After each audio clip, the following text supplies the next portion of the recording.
আমার মাসি দেখতে খুব সুন্দরী ছিলেন। আমার মাসির বর তাকে তালাক দিয়ে দিল। মাসি তখন বিধবার মতো হয়ে গেলেন। মাসি তখন কলকাতায় আমার বাসাতেই থাকত। আমি মাসির রূপ দেখে কিছুতেই সহ্য করতে পারতাম না। আর তাই একদিন রাতে মাসিকে জোর করে। বাকিটা গল্পতেই বলা যাক। আমার বয়স তখন 14 বা 15 হবে। এমনি কলকাতাতে এখনকার মতো ভালো যাতায়াত ছিল না। সকাল আর দুপুর মিলিয়ে মোট 2টিই বাস ছিল সারাদিনে। খুব দুষ্ট ছিলাম বলেই দাদা বোর্ডিং এ ভর্তি করে দেন। দাদা তখন বিএস এর লেফটেন্যান্ট। বোর্ডিং এর ছুটিতে পালা করে আমাদের ছোট মাসির বাড়িতে ছুটি কাটাতে যেতে হতো। মা সরকারি চাকরি করতেন, তাই সময় সুযোগ হতো না দেখেই হৃদিকাদির সাথেই আমাদের পাঠিয়ে দিতেন। পাহাড়ে ঘেরা জায়গাটা আমাদের খুব ভালো লাগত। রীতা মেসোর ছোট বোন। আমাদের থেকে বিশেষ বড় ছিল না, বছর 5 হবে।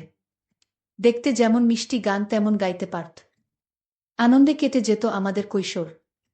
মাসির নাম খুব আধুনিক ছিল। মার থেকে ছোট মাসি 10 বছরের ছোট ছিলেন। হৃদিকা নাম হলেও সবাই মাসিকে হৃদা করেই ডাকত। অনেক স্নেহ করতেন আমাদের। আর চূড়ান্ত রান্না ছিল হাতের। তাই আসলে ওনার হাতের মোরব্বা, কই মাছের কালিয়া, আনারসের চাটনি খেয়ে মন ভরে যেত। যা বানাতেন মুখে স্বাদ লেগে থাকত। মেসো ব্যবসায়ী ছিলেন। এরপর আমরা ব্যারাকপুরে চলে আসি, বাবার বদলি হয়। ছোটবেলার সোনালি দিনগুলো চোখে ভাসে। হৃদা করেই ডাকতাম। বিহার থেকে ফিরে এসে হৃদার সাথে বা বড় মাসির সাথে যোগাযোগ হারিয়েই গেছিল। চিঠি ছাড়া কোনো যোগাযোগ থাকত না প্রায়। আর আমাদের বাড়িতে ফোন অনেক পরেই এসেছিল। বাবার বদলির 4 বছর পরে মাও বদলি হয়ে চলে আসেন। আমাদের ব্যস্তময় জীবন চলতে থাকে। আস্তে আস্তে স্মৃতি হতে থাকে। স্কুল শেষ করে, কলেজ শেষ করে, ইউনিভার্সিটি ছাড়িয়ে বেশ বড় হয়ে যাই। মা বাবার বয়স হয়েছে, দুজনেই রিটায়ার করে দাদার আশ্রয় নিয়েছেন। দাদার 2 ছেলে মেয়ে। দাদা তার পরিবার, মা বাবাকে নিয়ে খুব খুশি। আমি ছোট বলে আমার উপর দায়িত্ব কম ছিল। বয়স 27, বিয়া করলেই করা যায়, কিন্তু বিয়ার দিকে তেমন টান ছিল না। দাদা আম্বালা চলে যাওয়ার পর থেকেই আমি একটু বেশি বেপরোয়া হয়ে উঠলাম। ভালো ব্যাংকে উঁচু পোস্টে চাকরি করার সুবাদে পয়সার অভাব হতো না। বছরে 1-2 বার করে মা বাবা এসে থাকলেও দাদার বাচ্চাদের প্রতি তাদের টান থাকার কারণে আম্বালা ফিরে যেতেন। মা চাইতেন আমরা সবাই একসাথে থাকি, কিন্তু তা সম্ভব হতো না। মোবাইল বা ফোনের দৌলতে এখন কোনো দূরত্ব দূর ছিল না। রূপালীকে কি আমার ভালো লাগত, কিন্তু জীবনসঙ্গী হিসাবে ওকে ভাবিনি। মাঝে মাঝেই আমার ফ্ল্যাটে চলে আসতো রবিবারে। করেই আমার সময় কেটে যেত। রূপালীকে সেরকমই মেয়ে ছিল। ইংরেজি স্কুলে পড়ার দৌলতে সব কিছুই রপ্ত করে নিয়েছিল অল্প বয়সে। রূপালীকে আমাকে বিয়া করবে বা আমাকে ভালোবাসে এমন সম্পর্ক আমার আর ওর ছিল না। আর অফিসে ওহ আমার সাবঅর্ডিনেট। কিছুদিন পর জানতে পারলাম দাদা দিল্লিতেই থাকবে আর সেখানে বাড়ি কিনছে। দাদার 2 ছেলে মেয়েকে সামলে বাড়ি কিনতে অনেক টাকার দরকার পড়ল। মা বাবা তাদের জমানো টাকা ঢেলে দিলেন দাদার বাড়ির পিছনে। পেল্লাই একখানা বাড়ি কিনে দাদা দিল্লিবাসী হয়ে গেলেন। আগে মতো শাসন না করলেও সপ্তাহে একবার ফোনে লেকচার শুনতে হতো। তারাও আমার বিয়ার জন্য উঠে পড়ে লাগলেন। আমার ব্যারাকপুরের ফ্ল্যাটে আমার সাজানো গোছানো সাম্রাজ্যে ঘন কুয়াশা ঢেকে গেল। যখন ঘরজামাই আসলো, ব্যক্তিগত শত্রুতার জেরে মেসোর বন্ধুরা তাকে ঠকিয়ে পথে বসিয়ে দিয়েছেন। সব থেকে আশ্চর্যের বিষয়, মেসো এই সব কথা বাড়িতে জানানোর ইচ্ছা পর্যন্ত করেননি। হৃদাদির বিয়া হয়েছে বিহারেই, কিন্তু তার শ্বশুর বাড়ির লোকেরা বিশেষ ভালো ছিলেন না। তাই তারা মেসোমশাইকে সাহায্য করতে অস্বীকার করে মেসোর অমন সুন্দর বাড়িখানা বিক্রি করেও ধার শোধ করা যায়নি। এমন অবস্থায় মেসো আত্মহত্যার পথ বেছে নেন। চারিদিকে ঋণের বোঝা আর পাওনাদারদের যন্ত্রণা নিয়ে ছোট মাসির জীবন এখন যন্ত্রণা প্রায়। তাদের একটি কন্যা সন্তান শ্রাবণী ক্লাস 10-এ, এরপরে মাত্র তাকে মেসো স্কুলে ভর্তি করিয়েছিলেন অনেক পয়সা খরচা করে। এখন হৃদিকা মাসি মাথায় হাত দিয়ে বসে পড়েছেন। বেশ খারাপ লাগলো। একটা মানুষকে কাছে দেখা এত ভালো লোক। কিন্তু ভাগ্যের কি পরিহাস, মা বাবার আদেশ আসলো দিল্লি থেকে। এরকম পরিস্থিতিতে আমার কাছে শুধু আদেশ আসে, তুই তো অনেক ইনকাম করিস, তুই মাসিকে নিজের কাছে রাখ। অত বড় ফ্ল্যাট কি করবি একা থেকে? তার চেয়ে মাসি রান্না বান্না করে দেবে আর দীপা স্কুলের ছুটিতে আসবে থাকবে। মাসির আমরা ছাড়া কে আছে বল? মাসিকে একটা ভালো কাজ দেখে দে, মাসি তো বিয়ে পাস। মার আদেশে আমার বাসায় ফুর্তির দিনগুলো শেষ হতে চলেছে। রূপালীকে কে জানালাম যে আমাদের আড্ডার দিন শেষ।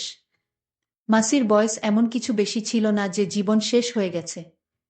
৩৫ শেষ করেছে সবে।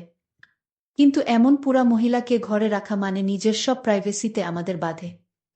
ফোনে মাসির কান্না হাতে পায়ে ধরা শুনে আমার মন গলে গেল। মাসির দেনা শোধ করতে করতে আমার পুঁজি প্রায় শেষ হবে। এমন সময় মাসির মেয়ের স্কুল থেকে ফোনে আসলো সামনের বছরে টিউশন ফি করতে হবে। অনেক টাকাই নেই নেই করে খরচা হয়েছে। বাধ্য হয়েই সেভিংসের কিছু কালো টাকা ভাঙিয়ে ড্রাফট করে পাঠিয়ে দিলাম। মাসির প্রতি ভালোবাসা থাকলেও এখন আমি আর ছোট নেই। দাদা বাবারাই সব ব্যবস্থা করে মাসির কলকাতাতে জিনিসপত্র বিক্রি করিয়ে দিলেন। বোচকা বুচকি নিয়ে মাসি আমার ফ্ল্যাটে উঠলেন। আমার কারাফ দিন শুরু হলো।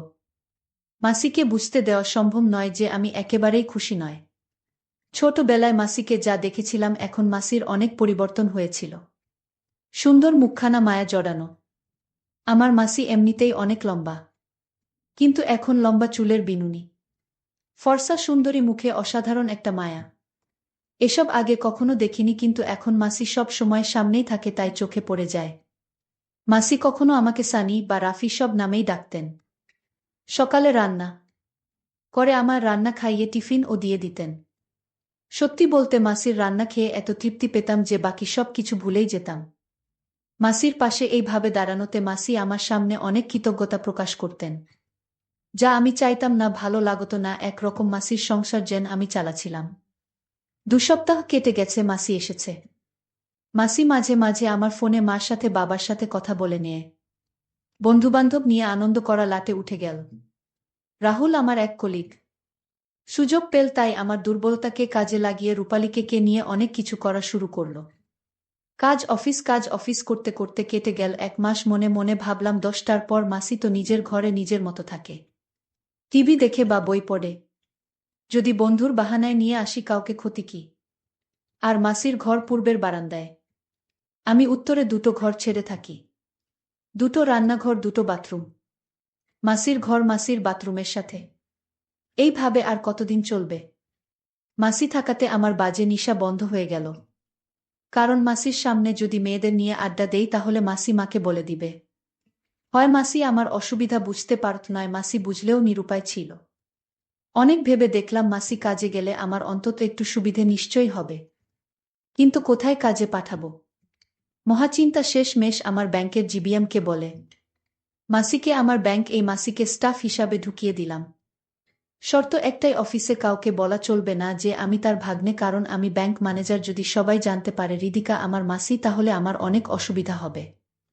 তাছাড়া মাসি একটা নর্মাল স্টাফ, আমি বস। যাই হোক, মাসি কাজে যোগ দেওয়াতে সত্যি স্বস্তির নিঃশ্বাস পড়ল। আমি অনেকটা ব্যক্তিগত জীবন ফিরে পেলাম। আস্তে আস্তে আরও ১ মাস কেটে গেল। সিগারেট ঘরেই খেতাম। যেহেতু আমার টাকায় মাসির বাচ্চার পড়াশোনা চলত, সেই জন্য মাসির হাব ভাব পাল্টে যেতে লাগল। এত বিনয় ভালো লাগত না। এ যেন প্রভু ভৃত্যের মতো ব্যাপার স্যাপার। কেউ কাউকে কিছু না বললেও মাসির আর আমার সংযোগ এতটাই কমে গেল যে শুধু আমার প্রয়োজনের আর চাহিদার কথাটুকু হতো। এর জন্য আমার ব্যস্ততা কতটা দায়ী তা আমি জানতাম না। ছুটির দিন ঘরে থাকতেই ইচ্ছা করত না। গাড়ি ছিল একদিন, তাই মাসিকে গাড়ির স্বাদ উপভোগ করার খাতিরে বললাম, এখানে গাড়ি চালানো শিখে নাও, আমার বাজারের জন্য অপেক্ষা করতে হবে না। মাসি মাথা নিচু করে বলল, কাল খোঁজ নেব। আমি বিরক্ত হয়ে বললাম, আরে খোঁজ নিতে হবে কেন? বিশুদা রয়েছে তো, সব শিখিয়ে পড়িয়ে দেবে। মাসি চুপ করে নিজের ঘরে চলে গেল। বিশুদাই আমার ড্রাইভার। সেদিন সোমবার রাতে ঘরেই বিরক্ত হয়ে পার্টি ডাকলাম। আমার বিশেষ বন্ধু অন্তু, অরুণ তার সহপাঠীদের সাথে, ঋতিকা আর নীল। ঋতিকা তেমন একটা ভালো মেয়ে না। ওকে পছন্দ না হলেও অরুণ আমার ভালো বন্ধু। মানা করতে পারলাম না। নীল ১ মাস আমাদের ব্রাঞ্চে এসেছে। দারুণ সুন্দরী, কিন্তু কারো সাথে বেশি কথা বলতে চায় না সহজে। আমার বসার ঘরে সবাই বসে হাসি ঠাট্টা করছে। নীল আমার ডাকতেই এসেছে। না হলে ও সহজে কোনো পার্টিতে যায় না। আমরা কি করতে যাচ্ছি তা মাসি লুকিয়ে থেকে দেখতে লাগল।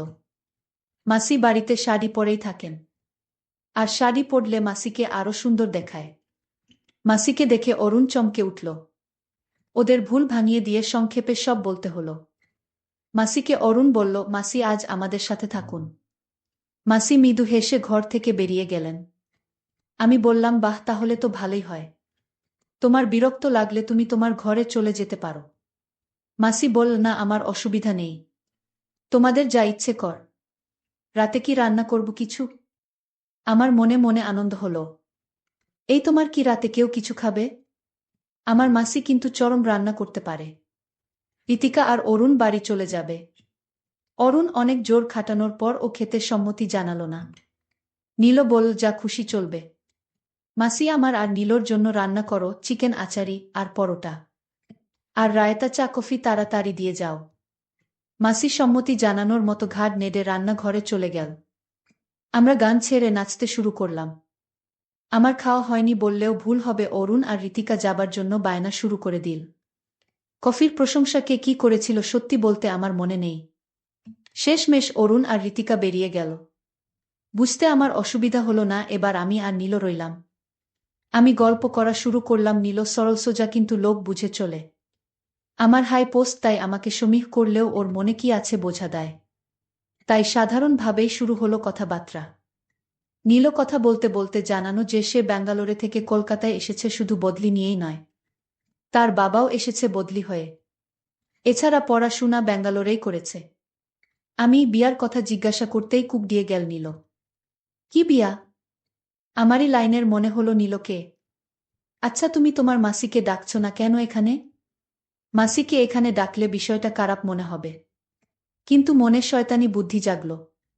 যদি মাসিকে এখানে বসাই তাহলে মাসি মা বাবাকে আমার জীবনযাত্রা নিয়ে কিছুই বলতে পারবে না, আর কোনোভাবে যদি নীল বা অন্য কাউকে এনে পারি তাহলে মাসির মুখ বন্ধ হয়ে যাবে। নীল বলল, মাসি, এখন আমরা যা খাবো তা আপনারও খেতে হবে। যদি খেতে না চান তাহলে কিন্তু আমরা ভেবে নিব আপনি আমাদের হিংসা করেন। মাসি বলল, কি খেতে হবে আগে শুনি তো। দেখছ না আমরা কি পান করছি?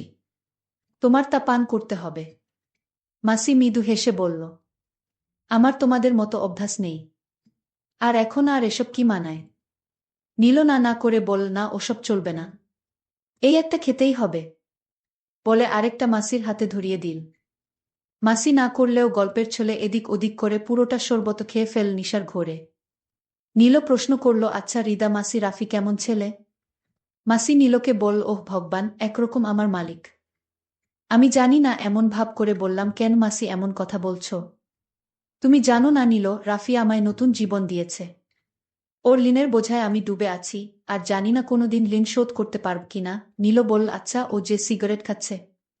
মাসি ওই কথা উড়িয়ে দিয়ে বলল, এখনকার ছেলে মেয়েরা একটু আধটু খায়, ওহ একা থাকে বেচারা, কি বা করবে। মাসির কথা শুনে ভালো লাগলো। নীল আর মাসি বুঝতে দিলাম না টিভির এর উপর আমি সিগারেট রাখি তোয়ালে চাপা দিয়ে। মাসির সংকোচ কাটাতে ঘর থেকে সিগারেট নিয়ে বেরিয়ে গেলাম। নীল এবার শালীনতার মাত্র ছাড়িয়ে ফেল। তুমি আসতে ওর কত অসুবিধা, ওর মেয়ে বন্ধুরা এখানে আসতেই পারে না। বাইরে থেকে দাঁড়িয়ে বারান্দায় আমি সব কথা শুনছি। সত্যি মাসি আমাকে মানে না, আমার পয়সার জন্য এমন কথা বলছে বুঝতে হবে। নানা অসুবিধা কোথায়, ওর মেয়ে বন্ধু আসলে আসবে। এখন ওর বিয়া করার কথা আমার জন্যই না, ওর কত কষ্ট। আমার জীবনে আর কি বা আছে? ওহ, আমার মেয়ের দায়িত্ব নিয়েছে, এটাই বড় কথা। তার জন্য আমি তো এমনিতেই ওর কাছে ঋণী। ও না থাকলে হয়তো আমার পথে বসতে হতো। আমি সত্যি সেইভাবে মাসি আমার সহানুভূতির নিচে চাপা পড়ে থাকতে দেখতে চাইনি। মাসি ঘরে আছে। আমিও ঘরে ঢুকলাম। মাসির কথাবার্তা এলোমেলো হয়ে গেছে। হয় আবোল তাবোল বকছে আর নীল মাসিকে মজার পাত্র বানাচ্ছে। মাসিকে দেখতে আজ অনেক সুন্দর দেখাচ্ছে। মাসিকে ছোটবেলায় দেখেছিলাম সুশ্রী মায়াময় মুখ। আমি ভাবলাম, মাসিকে আমার যে করে হোক আমার কথায় রাজি করাতে হবে। আমি মাসিকে বললাম, ছোটবেলা থেকে তুমি আমার সব কথা রেখে আসছো। আমি তোমায় এখন একটা কথা বলতে চাই। আর সেই কথাটা আমার মাকে বলা যাবে না। আমি মাসিকে বললাম, মাসি, আমি তোমার কাছে একটা জিনিস চাই। মাসি বলল, কি জিনিস? আমি বললাম, আমি চাই তুমি মেসোর সাথে রাতে যা করেছিলে আমি তোমায় তা করতে চাই। মাসি বলল, তুমি আমার যে উপকার করেছে তা আমি কোনোদিন ভুলতে পারবো না। আমি রাজি। তারপর মাসির সাথে এক সুখের রাজ্যে হারিয়ে গেলাম। বন্ধুরা, আজকের গল্পটি কেমন লাগলো তা অবশ্যই কমেন্ট করে জানাতে ভুলবেন না।